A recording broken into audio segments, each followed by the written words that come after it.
si je suis ici aujourd'hui, c'est parce que je suis professeure de français au micro-lycée de Vitry-sur-Seine. Quand j'ai débuté dans un quartier de la Goutte d'Or, en école élémentaire ZEP à Paris, j'ai eu rapidement l'impression que ma pratique n'avait pas réellement d'impact auprès des élèves en difficulté. Voilà, moi j'aimerais qu'on change les regards sur les décrocheurs. Déjà décrocheurs en soi, déjà c'est négatif, hein, c'est comme formulation. On est vus s'observer les uns les autres dans les classes. Si vous entendez dire comme les deux, est-ce 3 grammes? Prendre le temps de construire avec des enseignants, prendre le temps d'observer les élèves. Je ne voulais pas me résigner. Une des modalités de notre démarche, c'est de s'inviter dans les classes les uns les autres. C'est exceptionnel en fait d'ouvrir les portes à un observateur extérieur. On va faire se confronter les élèves en difficulté à des objets de savoir plus exigeants. Et donc l'enfant il va être fier. L'innovation du ministère de l'Éducation nationale, c'est surtout et avant tout faire réussir tous les élèves. C'est 30 équipes sélectionnées et avec eux les 30 cardis qui sont véritablement les médiateurs, les facilitateurs de l'innovation dans les académies. C'est construire la persévérance scolaire, c'est lutter contre le décrochage scolaire. Il y a donc un volet réussite des élèves qui est essentiel. Veuillez prendre note de ce sujet pour un devoir à faire ce soir à la maison.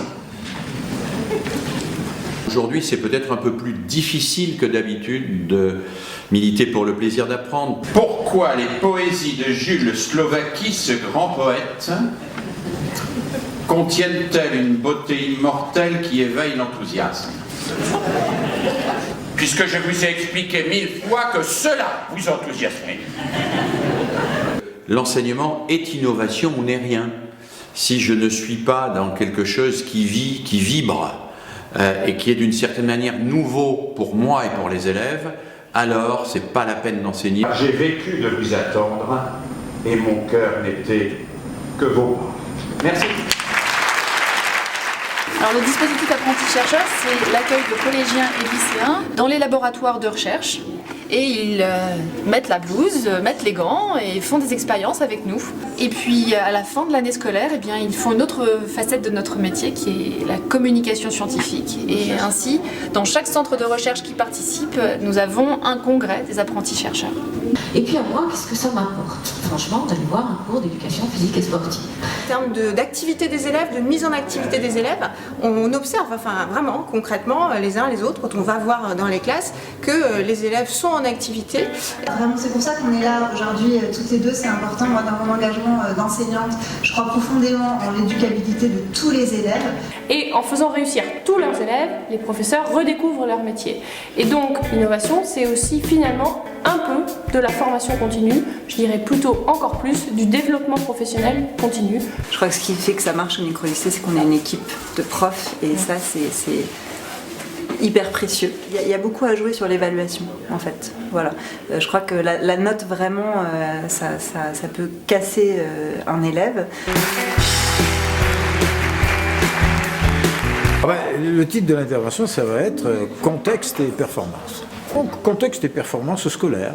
On a tendance à considérer que les performances intellectuelles, donc les performances scolaires, sont dues exclusivement aux capacités intellectuelles des individus. Simplement, quand vous avez des élèves qui sont de bons élèves, vous leur dites c'est une tâche de géométrie, voilà, c'est comme d'habitude, ils réussissent. Les mauvais élèves, on leur dit c'est une tâche de géométrie, ils disent d'habitude j'échoue en géométrie, donc c'est même pas la peine que je consacre mon attention, que je consacre de l'attention à cette tâche, et ils ne la traitent pas finalement, et donc il a des performances faibles. Les tâches sont situées dans des contextes qui sont complexes. Et puis quand on présente cette tâche en disant c'est du dessin, le dessin, il y a moins d'enjeux autour du dessin. Ça ne fait pas partie des disciplines les plus valorisées, à partir de quoi on sélectionne dans l'école. Et dès lors, comme il n'y a pas d'enjeu, on attache une importance relative, certes, mais on n'est pas inhibé quand on est un mauvais élève par rapport à ça. Je vous remercie.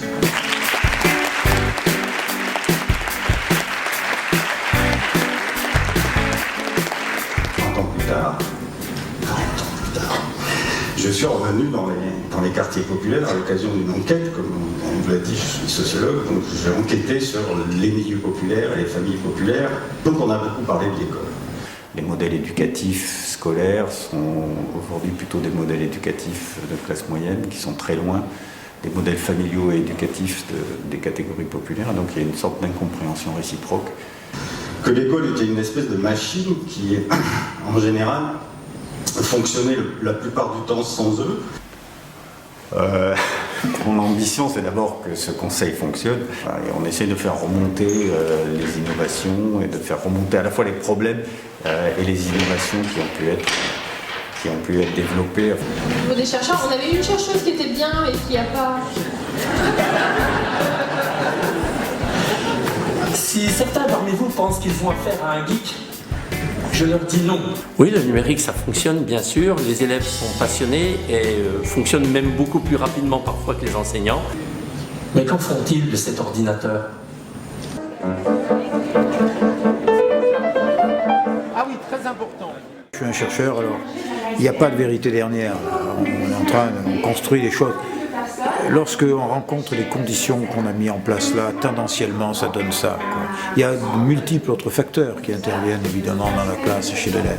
Mais il y a un certain nombre de facteurs qui expliquent une grande part de ce qu'on observe. Merci à vous tous. Merci.